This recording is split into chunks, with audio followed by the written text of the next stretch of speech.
Direi che è una grande sfida, sono 4 milioni di metri cubi, 100 ettari allagati e soprattutto ricordiamolo un'opera che va nell'ottica di realizzare altre 5 opere come queste in Veneto.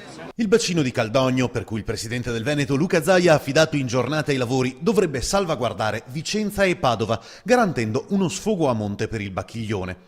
Sul fronte sicurezza idrogeologica si fa un altro passo in avanti. Per completare il piano del professor Dal Paos, però, le risorse non ci sono. Realizziamo queste 5 opere che valgono circa 131 milioni di euro, poi le successive per altri 181 milioni di euro. Ovvio che per mettere in sicurezza tutto il Veneto ci vogliono 2 miliardi e 7. Noi paghiamo 21 miliardi di tasse e debbono restituirci i nostri soldi.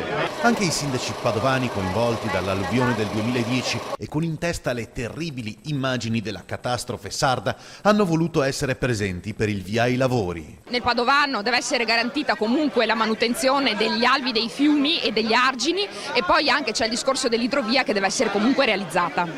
Non siamo tranquilli e non lo saremo finché i bacini non faranno il loro dovere.